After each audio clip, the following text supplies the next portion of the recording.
तैयार हो जाइए, क्योंकि अब आ गया है खबरों का सबसे कड़क अंदाज। आप देख रहे हैं एमकेटी न्यूज। यहां खबरें बोरिंग नहीं बल्कि बिल्कुल एमकेटी यानी मस्त कड़क और तूफानी होती है। चाहे शहर की हलचल हो या दुनिया का शोर, हम लाते हैं आपके लिए वो हर बात जो आपको रखेगी सबसे आगे और सबसे अपडेट, क्योंकि एमकेटी न्यूज का मतलब ही है खबरें आपके अंदाज में। तो अगर आप भी चाहते हैं हर बड़ी खबर का मजा लेना, तो अभी के अभी इस वीडियो को लाइक कीजिए, चैनल को सब्सक्राइब करके हमारी टीम में शामिल हो जाइए और अपनी राय नीचे कमेंट में जो है लिखकर हमें जरूर बताइए। तो चलिए बिना देर किए शुरू करते हैं आज का धमाका, सिर्फ और सिर्फ एमकेटी न्यूज पर। भारत के बंदरगाहों की सुरक्षा को मजबूत करने के लिए केंद्र सरकार ने ब्यूरो ऑफ पोर्ट सिक्योरिटी बनाने का फैसला लिया है, जो मर्चेंट शिपिंग एक्ट 2025 के तहत एक वैधानिक निकाय होगा। भारत के कुल व्यापार का करीब 95% हिस्सा समुद्री मार्ग से होता है और देश की 7,517 किलोमीटर लंबी तटरेखा इसे वैश्विक व्यापार के लिए बेहद अहम बनाती है। भारतीय बंदरगाह एशिया, यूरोप और अफ्रीका के बीच कनेक्टिविटी बढ़ाने में बड़ी भूमिका निभाते हैं। देश में 13 बड़े और 200 से ज्यादा छोटे बंदरगाह हैं, जिनकी सालाना हैंडलिंग क्षमता लगभग 1,200 मिलियन टन है। नया सुरक्षा ब्यूरो पोर्ट्स की भौतिक और साइबर सुरक्षा पर नजर रखेगा, जिससे भारत के समुद्री व्यापार और रणनीतिक हितों को और मजबूती मिलेगी। संघ प्रमुख मोहन भागवत ने बंगाल दौरे के दौरान बाबरी मस्जिद विवाद और हिंदू एकजुटता को लेकर बड़ा बयान दिया है। उन्होंने कहा कि मंदिर मस्जिद का मामला सुप्रीम कोर्ट में खत्म हो चुका है, इसके बावजूद बाबरी को दोबारा उठाना एक राजनीतिक साजिश है, जिसका मकसद सिर्फ वोट हासिल करना है। भागवत ने कहा कि यह न तो हिंदुओं के हित में है और न ही मुसलमानों के लिए फायदेमंद। उन्होंने जोर देकर कहा कि हिंदुओं के लिए भारत ही एकमात्र देश है और अगर बंगाल में हिंदू समाज एकजुट हो जाए तो वहां के हालात बदलने में ज्यादा वक्त नहीं लगेगा। संघ प्रमुख ने यह भी कहा कि धर्म सरकारों से ऊपर है और बांग्लादेश में रहने वाले हिंदुओं की मदद करना भी जरूरी है। विकसित भारत जी राम जी बिल को राष्ट्रपति द्रौपदी मुर्मू की मंजूरी मिलने के साथ ही यह कानून बन गया है और अब यह 20 साल पुराने मनरेगा कानून की जगह लेगा। संसद के दोनों सदनों से पारित होने के बाद सरकार इसे 1 अप्रैल 2026 से लागू करने की तैयारी में है। नए कानून के तहत ग्रामीण परिवारों को अब हर साल 100 के बजाय 125 दिन का वैधानिक रोजगार मिलेगा। भुगतान साप्ताहिक या अधिकतम 15 दिनों में करना अनिवार्य होगा। देरी पर मुआवजे का भी प्रावधान है। केंद्र सरकार का कहना है कि यह कानून विकसित भारत 2047 के विजन के अनुरूप ग्रामीण आय सुरक्षा, टिकाऊ परिसंपत्तियों के निर्माण और रोजगार के अवसर बढ़ाने में मदद करेगा। हालांकि विपक्ष ने इसे लेकर संसद में विरोध भी जताया। महाराष्ट्र निकाय चुनावों में भाजपा और महायुति की बड़ी जीत के बाद मुख्यमंत्री देवेंद्र फडणवीस ने इसे आने वाले चुनावों का ट्रेलर बताया और कहा कि भाजपा एक बार फिर राज्य की नंबर 1 पार्टी बनकर उभरी है। उन्होंने विजयी उम्मीदवारों और कार्यकर्ताओं को बधाई देते हुए कहा कि 2014 के बाद से भाजपा ने शहरी और ग्रामीण स्तर पर लगातार चुनाव जीते हैं। फडणवीस ने विपक्ष पर तंज कसते हुए कहा कि हार के डर से कई दल या तो मैदान में उतरे ही नहीं या उन्हें जनता का समर्थन नहीं मिला। उन्होंने बताया कि इस बार महायुति ने 288 में से 215 नगर पालिकाओं और 5,952 में से 4,331 सीटों पर जीत हासिल की है। सीएम ने इसे प्रधानमंत्री नरेंद्र मोदी के नेतृत्व में जनता के भरोसे की जीत बताया। अरावली विवाद पर केंद्रीय पर्यावरण मंत्री भूपेंद्र यादव ने स्पष्ट किया है कि पहाड़ियों को लेकर किसी तरह की छूट नहीं दी गई है। उन्होंने बताया कि अरावली का कुल क्षेत्रफल 1.44 लाख वर्ग किलोमीटर है, जिसमें से केवल 0.19% हिस्से में ही माइनिंग की अनुमति है, जबकि आज 90% से ज्यादा अरावली सुरक्षित है। भूपेंद्र यादव ने कहा कि कुछ यूट्यूबर्स और सोशल मीडिया पर फैसले को लेकर भ्रम फैलाया जा रहा है। उन्होंने बताया कि नई परिभाषा के तहत एक 100 मीटर ऊंचाई का नियम जमीन के भीतर से शिखर तक की संरचना को ध्यान में रखता है। मंत्री ने भरोसा दिलाया कि सरकार ग्रीन अरावली मिशन के तहत संरक्षण के लिए प्रतिबद्ध है और इस मामले में सुप्रीम कोर्ट को पूरा सहयोग दिया जाएगा। पश्चिम बंगाल के मुर्शिदाबाद से विधायक हुमायूं कबीर सोमवार को अपनी नई राजनीतिक पार्टी का ऐलान करने जा रहे हैं। बाबरी मस्जिद के मुद्दे को केंद्र में रखते हुए उन्होंने कहा कि सिर्फ भावनाओं या चंदे से नहीं, बल्कि सत्ता में हिस्सेदारी से ही मस्जिद का निर्माण संभव है। कबीर का लक्ष्य 2026 के विधानसभा चुनाव में कम से कम 90 सीटें जीतना है, ताकि किसी भी सरकार में उनकी पार्टी निर्णायक भूमिका निभा सके। उन्होंने दावा किया कि अगर तृणमूल या बीजेपी अकेले सत्ता में आई तो बाबरी मस्जिद नहीं बनने दी जाएगी। कबीर ने लेफ्ट कांग्रेस गठबंधन का प्रस्ताव भी रखा है और कहा कि उनकी पार्टी 294 में से 135 सीटों पर चुनाव लड़ेगी। बरहमपुर में बड़ी रैली के साथ पार्टी के नाम और कार्यक्रम की घोषणा होगी। बीएमसी समेत आगामी नगर निगम चुनावों से पहले महाराष्ट्र की राजनीति में बड़ा संकेत मिला है। शिवसेना नेता संजय राउत ने दावा किया है कि राज ठाकरे की महाराष्ट्र नवनिर्माण सेना को महाविकास अघाड़ी में शामिल करने को लेकर बातचीत अंतिम चरण में है और 2 से 3 दिनों में इसका आधिकारिक ऐलान हो सकता है। राउत ने बताया कि यह गठबंधन खासतौर पर मुंबई और 29 नगर निगमों के चुनाव के लिए अहम माना जा रहा है। हालांकि कांग्रेस ने एमएनएस को साथ लेने पर आपत्ति जताई है, जिसे दूर करने की कोशिशें जारी है। राउत का कहना है कि भाजपा को हराने के लिए विपक्षी एकजुटता जरूरी है। उधर हालिया निकाय चुनावों में महायुति की जीत के बाद यह गठबंधन और ज्यादा अहम हो गया है। जम्मू कश्मीर की पूर्व मुख्यमंत्री और पीडीपी अध्यक्ष महबूबा मुफ्ती ने घाटी में बढ़ते अपराध को लेकर केंद्र सरकार पर निशाना साधा है। उन्होंने कहा कि 2019 के बाद बाहरी लोगों के आने जाने से जम्मू कश्मीर में कई नई दिक्कतें पैदा हुई है और अपराध दर में बढ़ोतरी देखी जा रही है।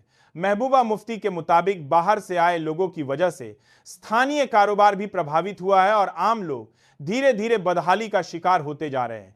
उन्होंने कहा कि उनकी पार्टी जनता की बात सुनने और यह समझने के लिए लोगों के बीच जा रही है कि हालात कैसे सुधारे जा सकते हैं। पीडीपी प्रमुख ने जोर देकर कहा कि घाटी के लोगों की चिंताओं को नजरअंदाज करना ठीक नहीं है और स्थायी समाधान के लिए संवाद जरूरी है। महाराष्ट्र निकाय चुनावों में महायुति ने प्रचंड जीत दर्ज करते हुए 288 में से 215 सीटों पर कब्जा कर लिया है, जिससे महाविकास आघाड़ी का सुपड़ा साफ हो गया। इस जीत में बीजेपी 129 सीटों के साथ सबसे बड़ी पार्टी बनकर उभरी, जबकि शिवसेना और एनसीपी ने भी मजबूत प्रदर्शन किया। रत्नागिरी, सिंधुदुर्ग और कोकण समेत कई इलाकों में महायुति को स्पष्ट बढ़त मिली। वहीं पालघर में भाजपा और शिंदे गुट के बीच बराबरी की टक्कर देखने को मिली।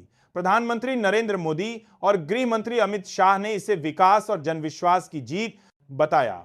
मुख्यमंत्री देवेंद्र फडणवीस ने कहा कि यह परिणाम मोदी नेतृत्व में सकारात्मक माहौल और संगठन की मेहनत का नतीजा है, जिसने महायुति की लोकप्रियता को और मजबूत किया है। बांग्लादेश में हालिया हिंसा और बढ़ते तनाव के बीच भारत बांग्लादेश सीमा पर बीएसएफ ने निगरानी कड़ी कर दी है। छात्र नेता शरीफ उस्मान हादी की मौत के बाद ढाका समेत कई इलाकों में हालात बिगड़े हैं। मीडिया दफ्तरों में आगजनी और मैमनसिंह में एक हिंदू युवक की हत्या की घटना ने चिंता बढ़ाई है। इसके मद्देनजर बीएसएफ हाई अलर्ट पर है। खुफिया तंत्र सक्रिय किया गया है और घुसपैठ व अवैध प्रवासन रोकने के लिए सख्त कदम उठाए गए हैं। मैत्री एक्सप्रेस सेवाएं निलंबित है और सामान्य पासपोर्ट धारकों की सीमा पार आवाजाही में भारी कमी आई है। कुशियारा नदी क्षेत्र सहित संवेदनशील इलाकों में थर्मल नाइट विजन कैमरे और सीसीटीवी लगाए गए हैं। भारत और बांग्लादेश 4096 किमी लंबी सीमा साझा करते हैं, जिस पर हालात पर लगातार नजर रखी जा रही है। कांग्रेस सांसद और लोकसभा में नेता विपक्ष राहुल गांधी ने शैक्षणिक संस्थानों पर आरएसएस के कथित कब्जे को लेकर तीखा हमला बोला है। जनसंसद में इंडियन स्टैटिस्टिकल इंस्टीट्यूट के छात्रों से मुलाकात के बाद राहुल ने कहा कि संस्थानों में वैचारिक और नौकरशाही दखल बढ़ रहा है, जिससे शैक्षणिक स्वतंत्रता और वैज्ञानिक सोच पर हमला हो रहा है। उन्होंने आरोप लगाया कि सिलेबस और रिसर्च को आरएसएस की विचारधारा से नियंत्रित किया जा रहा है, जो शिक्षा सुधार नहीं बल्कि संस्थानों को कमजोर करने की साजिश है। राहुल गांधी ने कहा कि इससे युवाओं का भविष्य अंधेरे में ढकेला जा रहा है और देश की बौद्धिक आजादी खतरे में है। उन्होंने दोहराया कि शिक्षा को आजादी चाहिए और संस्थान ज्ञान व विज्ञान से चलने चाहिए, न कि किसी विचारधारा से। उत्तर प्रदेश सरकार कल विधानसभा में लगभग 30,000 करोड़ रुपए के अनुपूरक बजट पेश करेगी। वित्त एवं संसदीय कार्य मंत्री सुरेश खन्ना इसे दोपहर 12:20 बजे सदन में पेश करेंगे। उससे पहले मुख्यमंत्री योगी आदित्यनाथ की अध्यक्षता में कैबिनेट बैठक में मसौदे को मंजूरी दी जाएगी। बजट में एक्सप्रेसवे और लिंक एक्सप्रेसवे परियोजनाओं, ग्राम्य विकास, जल जीवन मिशन, कृषि, स्वास्थ्य और पर्यटन पर जोर रहेगा। लोक निर्माण विभाग को सड़क परियोजनाओं के लिए करीब 6,000 करोड़ रुपए मिल सकते हैं। बजट का उद्देश्य बुनियादी सुविधाओं को तेज करना, इंफ्रास्ट्रक्चर सुधारना और पंचायत चुनाव की तैयारियों को सुनिश्चित करना है। अरुणाचल प्रदेश में बीजेपी ने जिला परिषद और ग्राम पंचायत चुनावों में प्रचंड जीत हासिल की है। जिला परिषद की 245 सीटों में से पार्टी ने 170 पर जीत दर्ज की, जिनमें 59 सीटें निर्विरोध थी। ग्राम पंचायत में भी 8,208 सीटों में से 6,085 सीटों पर बीजेपी विजयी रही। पीपीए 28 और कांग्रेस 7 सीटों के साथ पीछे रही, जबकि निर्दलीय और अन्य दलों ने बाकी सीटों पर कब्जा किया। ईटानगर नगर निगम में बीजेपी ने 20 में से 14 वार्ड जीते। पीएम मोदी और मुख्यमंत्री पेमा खांडू ने जीत पर खुशी जताई और इसे जनता के सुशासन और विकास के प्रति समर्थन का प्रमाण बताया। कर्नाटक में कांग्रेस सरकार के hate speech and hate crime bill 2025 को लेकर विवाद बढ़ गया है। केंद्रीय मंत्री शोभा करंदलाजे और हिंदू जन जागृति समिति ने राज्यपाल से बिल को मंजूरी न देने का अनुरोध किया है। उनका कहना है कि बिल अस्पष्ट, व्यापक और असंवैधानिक है और यह बोलने और धार्मिक स्वतंत्रता पर गंभीर खतरा डाल सकता है। समिति का कहना है कि बिल आरोपी पर सबूत का बोझ डालता है और वैदिक ग्रंथों, धार्मिक प्रवचन या बहस को भी अपराध मान सकता है। इसके अलावा कार्यकारी मजिस्ट्रेट और पुलिस को अत्यधिक शक्तियां मिल सकती है, जिससे उत्पीड़न और असहमति का दमन संभव है। केंद्रीय मंत्री और संगठन ने बिल पर न्यायिक निगरानी और स्पष्ट परिभाषाओं के लिए पुनर्विचार की सिफारिश की है। अगर आपको हमारी न्यूज पसंद आए तो चैनल को सब्सक्राइब करें, वीडियो को लाइक और कमेंट करना न भूलें। आरएसएस प्रमुख मोहन भागवत ने पश्चिम बंगाल के कोलकाता में कहा कि लिव इन रिलेशनशिप में लोग जिम्मेदारी से बचते हैं, इसलिए शादी नहीं करते। उन्होंने परिवार के महत्व पर जोर देते हुए कहा कि शादी केवल शारीरिक संतुष्टि का जरिया नहीं है, बल्कि यह समाज की बुनियादी इकाई है। भागवत ने परिवार को संस्कृति, अर्थव्यवस्था और सामाजिक मूल्य बनाने वाला बताया। उन्होंने कहा, अगर परिवार नहीं चाहिए तो सन्यासी बन सकते हैं, लेकिन परिवार को बनाए रखना और जिम्मेदारी से बचना सही नहीं। बच्चों की संख्या 3 और शादी 19-25 साल में करने की सलाह दी। साथ ही उन्होंने भारतीय जनसंख्या प्रबंधन पर चिंता जताई और 50 साल के अनुमान के आधार पर नीति बनाने की आवश्यकता बताई।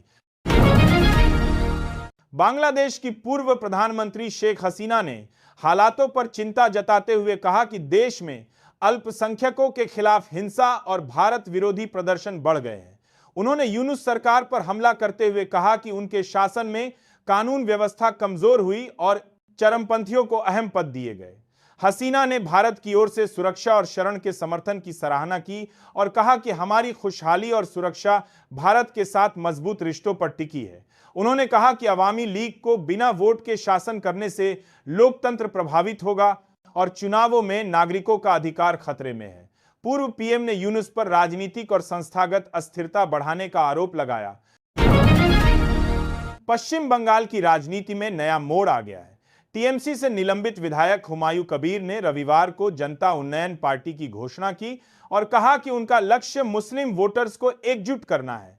उन्होंने सभी 294 सीटों पर चुनाव लड़ने और कम से कम 90 सीटों पर जीत हासिल करने का लक्ष्य रखा है, ताकि नई सरकार में उनकी पार्टी अहम भूमिका निभा सके। हुमायूं ने बाबरी मस्जिद निर्माण के अपने पुराने एजेंडे को भी याद दिलाया। राज्य में पहले से मौजूद 2 पीरजादा कांग्रेस के खोबायब अमीन और टीएमसी के कासिम सिद्दीकी के साथ हुमायूं तीसरा खेमा बनाने की तैयारी में है। बंगाल में विधानसभा चुनावों से पहले मुस्लिम वोट बैंक और ध्रुवीकरण की राजनीति तेज हो गई है। अगर आपको हमारी न्यूज पसंद आए तो चैनल को सब्सक्राइब करें, वीडियो को लाइक और कमेंट करना न भूलें। कांग्रेस संसदीय दल की अध्यक्ष सोनिया गांधी ने मोदी सरकार पर मनरेगा को कमजोर करने का आरोप लगाया है। उन्होंने कहा कि महात्मा गांधी राष्ट्रीय ग्रामीण रोजगार गारंटी अधिनियम दुनिया की सबसे बड़ी सामाजिक सुरक्षा योजना थी, जिसे जी राम जी कानून के माध्यम से कमजोर किया जा रहा है। कानूनी गारंटी हटाई गई, राज्यों पर वित्तीय बोझ बढ़ाया गया और ग्रामीण रोजगार एवं गरीब परिवारों की सुरक्षा खतरे में डाली गई। सोनिया गांधी ने बताया कि मनरेगा ने गरीबों को काम का अधिकार दिया और उन्हें सशक्त बनाया, जबकि नए नियमों से योजना का विकेंद्रीकृत स्वरूप समाप्त हो गया और केंद्रित नियंत्रण बढ़ा। उनका कहना है कि इसका असर ग्रामीण भारत के करोड़ों लोगों पर विनाशकारी होगा। यूपी विधानसभा के शीतकालीन सत्र में कफ सिरप मामले को लेकर हंगामा मच गया। विपक्षी सपा विधायकों ने सरकार से सवाल किए और नारेबाजी की, जिस पर सीएम योगी आदित्यनाथ ने पलटवार किया। योगी ने कहा कि अब तक 78 अभियुक्त गिरफ्तार और 136 फर्मों पर छापेमारी हुई है। उन्होंने आरोप लगाया कि कफ सिरप माफियाओं के तार सपा से जुड़े हैं और समय आने पर बुलडोजर भी चलेगा। योगी के बयान के बाद सपा विधायकों ने सदन से वॉकआउट किया। सपा विधायक अतुल प्रधान ने कहा कि जांच में देरी हुई और बड़े लोग अभी भी सुरक्षित है। इस मामले में सरकार कार्रवाई कर रही है, किसी को बख्शा नहीं जाएगा। सुप्रीम कोर्ट ने अजमेर स्थित ख्वाजा मोइनुद्दीन चिश्ती की दरगाह पर प्रधानमंत्री कार्यालय की ओर से चढ़ाई जाने वाली चादर पर दायर जनहित याचिका पर तुरंत सुनवाई करने से इनकार कर दिया है। यह याचिका विश्व वैदिक सनातन संघ के प्रमुख जितेंद्र सिंह और विष्णु गुप्ता ने दायर की थी। याचिका में दरगाह पर पीएमओ की चादर पर रोक लगाने की मांग की गई थी। सुनवाई 26 या 29 दिसंबर को होगी। केंद्रीय अल्पसंख्यक मामलों के मंत्री किरेन रिजिजू प्रधानमंत्री नरेंद्र मोदी की ओर से दरगाह पर चादर चढ़ाएंगे। रिजिजू ने स्पष्ट किया कि यह धार्मिक परंपरा है और राजनीति से इसका कोई लेना देना नहीं। उर्स की रस्में 17 दिसंबर से शुरू हुई और 30 दिसंबर तक चलेंगी। अगर आप चाहो तो मैं इसमें चैनल को सब्सक्राइब, लाइक और कमेंट करने की अपील भी जोड़ दूं, ताकि हर वीडियो के अंत में ऑडियंस इसे सुनकर आपके चैनल से जुड़ जाए।